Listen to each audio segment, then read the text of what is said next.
Excuse me? It's you, isn't it?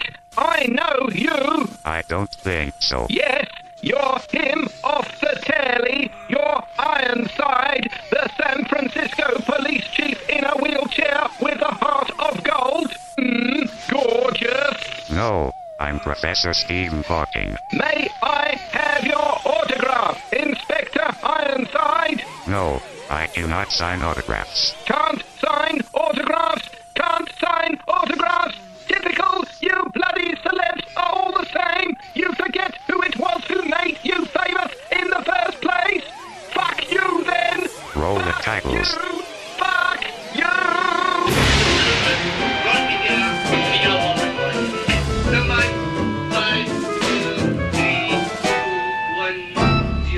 TV Awful, where today's catchphrase will be, who's got my running shoes? And coming up on TV Oval this week, we teach you how to have sex with Vanessa Feltz without falling in, the secrets in the crampons. We show you how to make your own stylish colour bars in fashionable Draylon at a fraction of the usual price. Plus, we join their gay Daleks as dyslexia sets in and they mistake an M&S store for an S&M parlour with hilarious consequences. But we start with more acts of musicological terrorism in our very own kamikaze karaoke. If you want to know what the stars really sound like, here's your chance with kamikaze karaoke. Want to know... Oh dear, I'm sorry. Just spat at the microphone. Want to know how to convince your friends that you're Barry Manilow? Just book them into a hotel, then knock at their door. And when they look through the eye hole to see who it is, hey presto, they'll think it's Barry Manilow at the door. Ugly, vain, tone-deaf, pompous, untalented, vacuous. Those are just a few of the accusations rightly levelled against the critics of Barry Manilow. These sad, twisted people dare to say that Mr. Manilow's voice sounds like a cat being eviscerated. And I cannot argue with that analysis, which is why this is how he sounds to me. Her name is Lola. She was a showgirl. That was 30 years ago when they used to have a show. Now it's a disco, but not with Lola. Still in the dress she used to wear, faded feathers in her hair. She thinks they're so refined and fucks herself up blind. She lost her youth, she lost her Tony, and she lost her mind at the Copa Cabana. The artist, but not from Havana. At the Copa Cabana. Music and passion were always the passion at the Copa. The falling love. Oh my God, I can't stop my feet. Oh. Incredible! That man has more talent in his little finger than in the rest of his body put together. With milk! But change his accent and tone of voice to solemn as we hear of the death of yet another famous personality. And this is how I imagine the BBC's Michael Beck reading the sad news. Another unexpected celebrity bites the dust. On TV, Awful's honest obituary. Melvyn Bragg, who died today. It was only this week that Melvyn Bragg was seen hosting the prestigious Melvyn Bragg Self-Congratulatory Awards, honouring artists and musicians who'd climbed furthest up his back passage this year. Some said that Bragg was Sacha Distel with an O-level, a bouffon-haired, vain, smug, self-satisfied, self-publicising bastard who tried to pass himself off as Britain's leading intellectual and self-appointed spokesman for the arts. Great poets, great painters. His critics were less kind, pointing out that, although he constantly dropped words like existentialism and postmodernism, there was only one ism that described his work: a load of old jism. Born Melvyn Bragg grew up in Cumberland. His early childhood was plagued by a morbid fear of train spotters, or anarachnophobia. But he also suffered with pharynx problems. Back in the 1940s, it was common for children to have their adenoids taken out, but owing to a mix-up, Melvyn had adenoids put in. After graduating from Kendal Mint Cake College at the University of Sellafield with a diploma in saying how wonderful Cumbria is every 5 minutes, the nasally challenged Bragg confirmed his depth of feeling for his beloved homeland by immediately moving to London and living there forever. His big break into television came in the late 1960s with the programme Up Your Arts. Always keen to have a masturbate, Bragg had soon masturbated on every TV station in Britain.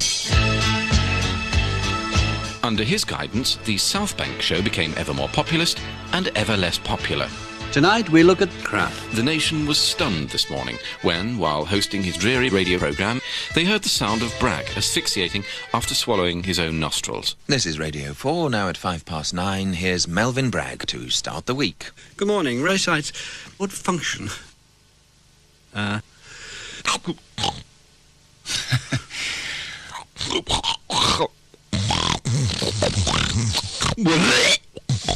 Get a doctor.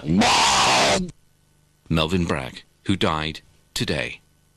That was not very funny. Sparky's loquacious and unusual magic piano has returned. I'm hung like a hamster, and it's an excellent time to become a missing person. Sparky, it is your talking piano. We have to talk. We have to talk? What about? Sparky, we have to get off this TV. Awful shit. Not now, some other time, piano. I want to be a star. I asked Elton John if he'd book me in advance to play at the Queen Mother's funeral. But he said I wasn't grand enough. And it seems to me he lived his life with a candle up his... Piano. Sorry, Sparky, I'm on Viagra. Is it okay if I sing you a dirty song? Well, I guess it is. A little walk along the Thames embankment. A little girl who didn't know what... Sparky's magic piano will now be chopped up and turned into a fake Louis XIV armchair. I thank you. Book now for the funniest and most exciting panto in the North, Babes in the Wood, starring the family's favourite crackerjack star, Stu Francis, the world's strongest man, Jeff Capes, the Chuckle Brothers with TV's Chuckle Hounds, and singing star Linda Nolan. The best and funniest panto is always at Darlington Civic Theatre. Telephone Darlington 486 555. Nothing of apropos. I say, you want to see a dodgy video of somebody passing out on live television? See everything. Dame, whatever her Christian name is, Yes. on the bench it would be your ladyship or my lady or so-and-so. Right, so I must apologise actually to our actors who've been standing here for a very long time under the lights. Do just stay there. Can we actually go past our poor judge? Charming. That's the BBC way. Just walk over the dead extra and get a fresh one in. Still, you've got to see their point. Snoozing on the job. I mean, she deserves that sort of treatment. Talking of snoozing, pitiable link, I have a dream. No, that's a bream. I said I have a dream! As I was saying, I have a bream. And in that bream, this is how I see a special award being given at the BAFTAs for shitty little British TV stars who can't bear to leave the screen after they've strutted and fretted on the stage. Look at them. They've just got to stick a bit of themselves in front of the cameras. An erect thumb, head poked into view, legs stuck into shot, idiotic gestures, sorry. But if that boy gets Alzheimer's, his IQ will go soaring right up. I'm sorry, why am I talking like this? It's the pains in the head. Moves on quickly. They're camp, they exterminate, never watch your backs. It's the gay darlings. It's time for another adventure with the aliens who don't know whether they're Arthur or Martha as they probe Uranus with their 9-inch refractors while journeying in the TARDIS. What's going on? It's terrible. I failed my MOT. They confiscated my torso. My ring piece is worn out and my big end is buggered. You're telling me you spunk-ridden rust bucket of a... Yes. Blackhead? What use are you to me now? I can still suck like a nanny goat. I'm not interested. I'm off for my MOT too. Then I might see if I can find a naval stud. You mean to match your Prince Albert? No, you silly cow. Naval studs hanging around the docks. Then tonight I'm off with Michael Portillo to see the hit show Cats. Michael Portillo. Gorgeous. You don't get many of those to the pound. Ha ha ha ha ha. Sometime later. You failed your MOT too, you decapitated friend of Dorothy. It's your fault. I failed on emissions. My eye hole was clogged up with your white wee-wee. The authorities confiscated my bonds.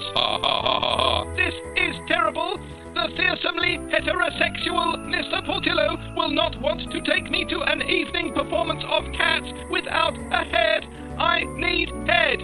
Give me head. Give me head. Do not ask for head, as a refusal often offends. Ooh, ooh, I want head. White wee-wee. White wee-wee. Ooh, it's in my eye. It's in my eye. Exterminate. Join the Gay Daleks next time as they travel back in time and fist-fuck Joe Orton and Kenneth Halliwell. Assassination of the week. Did they live or are they worm food? And this week, come with me down under Carbar as we travel to Australia in 1994 and see Prince Charles entering Tumberland Park in Sydney during a visit to this far-flung remnant of the British Empire. But, oh dear. Somebody with a loaded gun is running towards the prince. He's pointing it at the future King of England. He wants to see what blue blood really looks like. But did Charles survive the shooting unscathed? Or did he go under, down under? Didgeridoo, don't touch that dial. Find out after the break.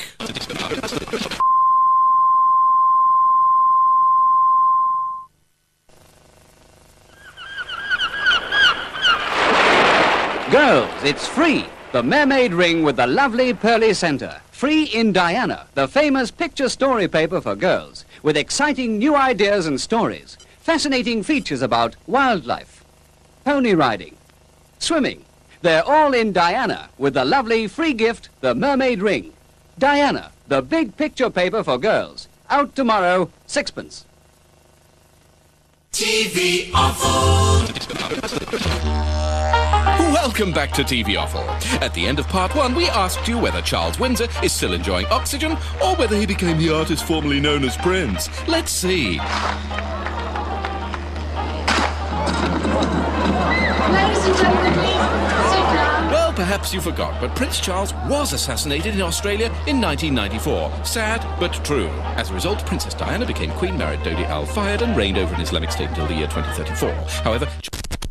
のデビュー戦、鴨さんはどんな気持ちでご覧になってましたか。負けてしまったんでそれが残念なんですけれども。鴨さんはどんな気持ちでご覧になってましたか。戦ってくれたと思いますね。本当に健闘したと思うんですが、まあ残念ながら。鴨さんどんな風にお感じになりましたか。まあ岡田監督が今言った通りだと思います。やはり前線しても結果が出せなかったらやっぱ悔しいのはもう当然のことなんで。あと次のクロアチア戦。そしてジャマイカ戦とも大健闘してほしいなと思いますね。負けてしまったんでそれが残念なんですけれども。If you want to know what the stars really sound like, here's your chance with Kamikaze Karaoke. Dreadfully badly sung. The program's falling to bits. Sing it again properly. Kamikaze Karaoke. Thank you. Pay you enough. The King's Singers.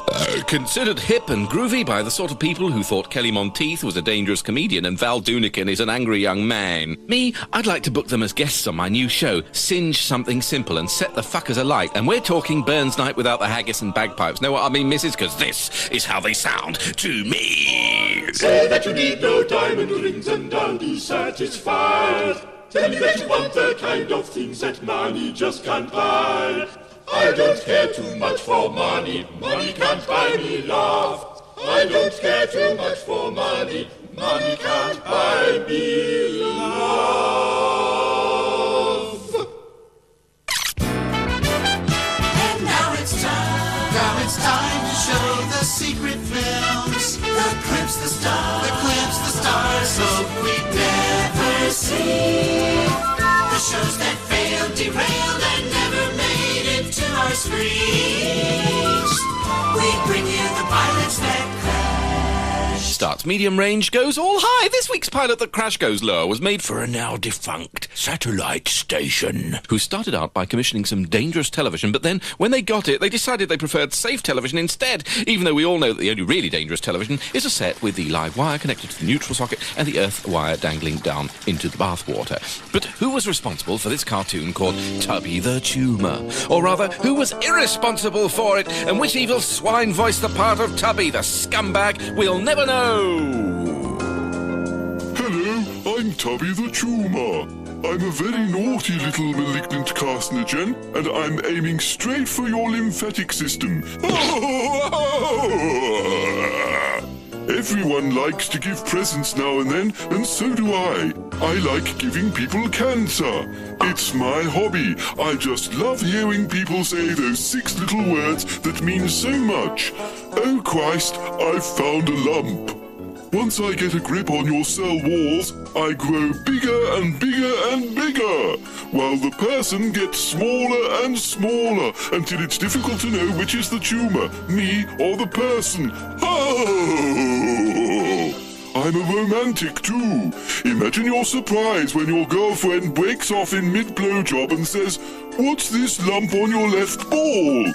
I'll tell you what that lump is. It's me, and I'm inoperable. What a turn-up, eh, guys? It won't be her swallowing hard, it'll be you. I'm not benign, I'm malignant.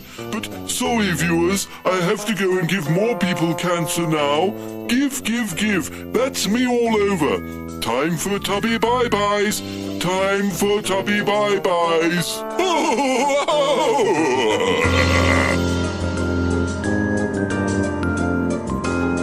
Apropos of something! When I die, kids, I want to die peacefully in my sleep like my great-uncle Bernard, not screaming and in terror like his passengers.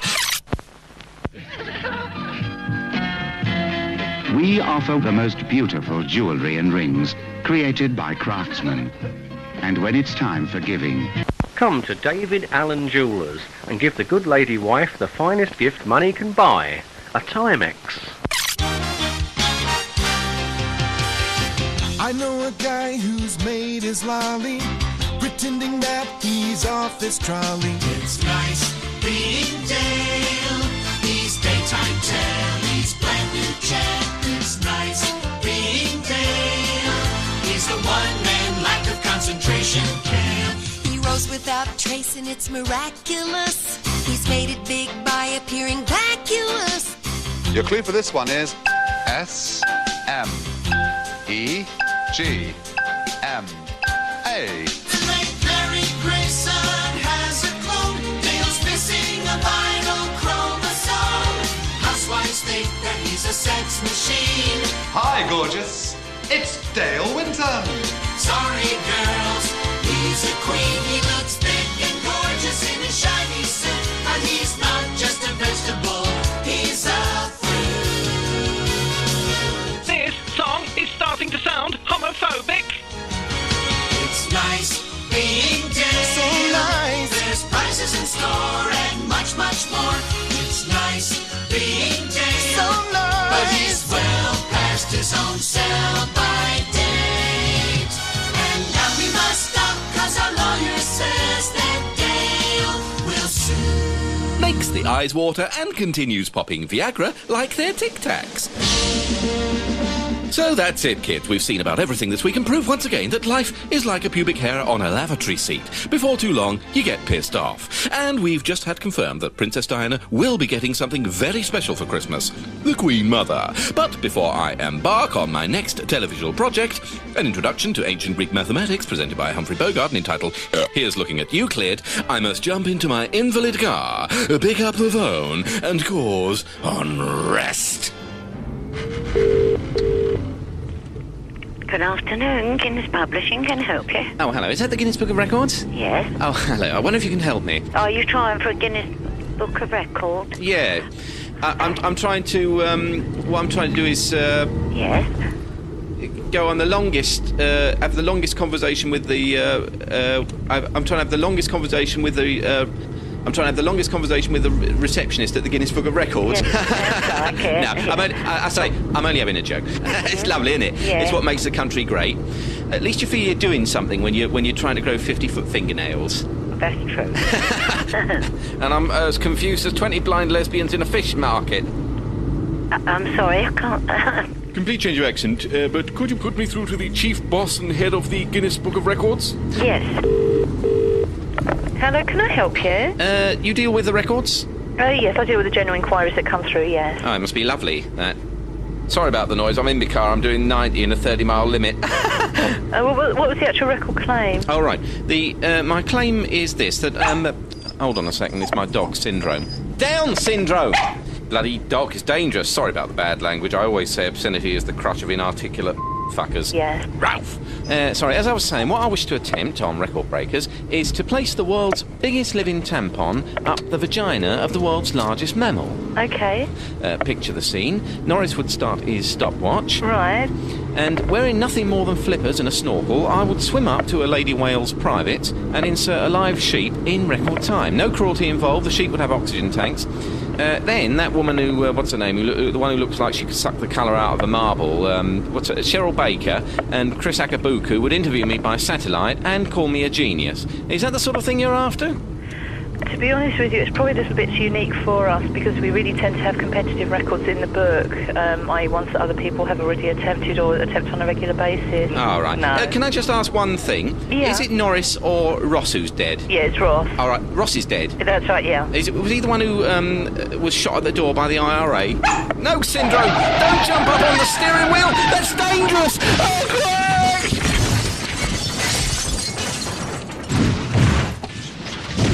Hello? Hello? Hello? Hello?